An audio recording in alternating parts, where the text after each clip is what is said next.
Mando in Pennsylvania. Thanks, Scott. Greg, what's going on, man? This has been awesome. And Morning.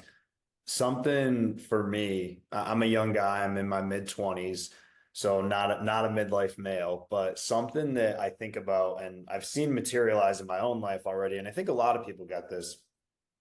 You have these identities as you go through different phases of what you do and different roles that you take on in life. And I think a lot of people struggle, and I have, as a new identity or a new role comes on, and how do I become who I want to be and let go of who I was?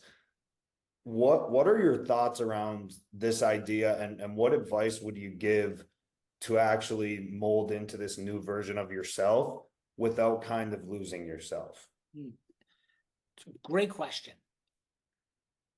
Chasing authenticity where authenticity does not exist is exhausting. That's what I've come up with. That for years, I was operating inauthentically. I was playing the role. My identity was tied up to a lot of different things at various stages. I'll give you an example. In my 20s, I was Harvey Weinstein's executive assistant. I ran Harvey Weinstein's office for 2 years right out of college, 30 years before the Me Too era. And I have the glorious distinction of telling him to off before the rest of the world did. But my identity was tied up. My card literally said, Greg Scheinman, Office of the Chairman, Miramax Films. I could do anything I wanted in New York and LA. Hand the card, like, here it was, to get to this office. My identity was completely caught up in that.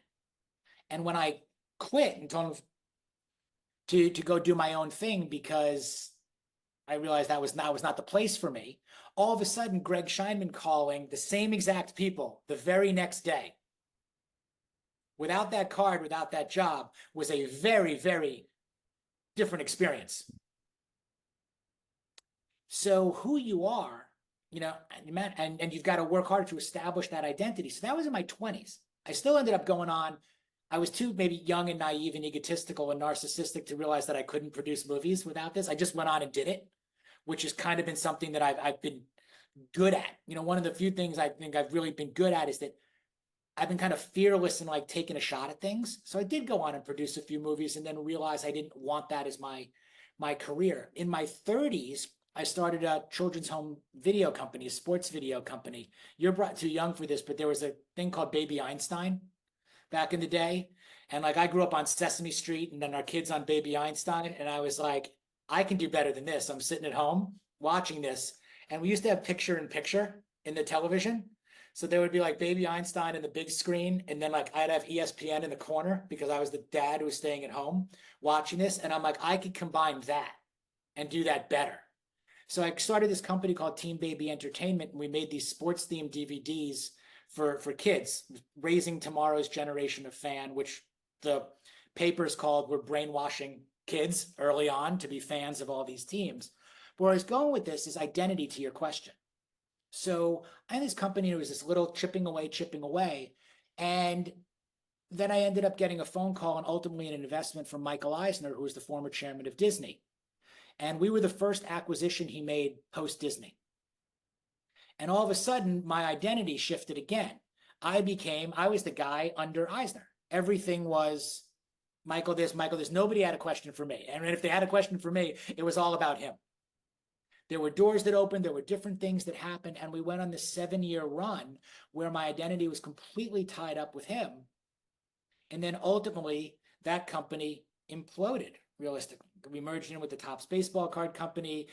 Apps became a thing. DVDs started going away. Pediatricians said, don't put your kids in front of TV screens, all of this. And we watched the company go from like this to like that.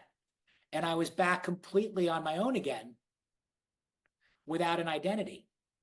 And that's when I got involved in my third venture, which was I got tired of all this risk taking and I was like, what should I do? I'll become a risk manager. I know all about taking risks. So I went into the risk management insurance business of all things and invested in a firm there. And that's where I was living this crazy different identity of like, now I'm a suit guy. Like now I'm in a professional services business. And now I'm having to go out, and it was extremely confusing and exhausting.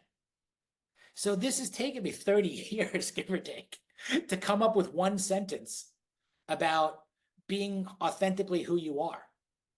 And if you can start there and be true to that, whatever you're doing in your days, like you're going to have a tremendous advantage over where I was. It just took me a real long time to get there. And I still, still struggle with it.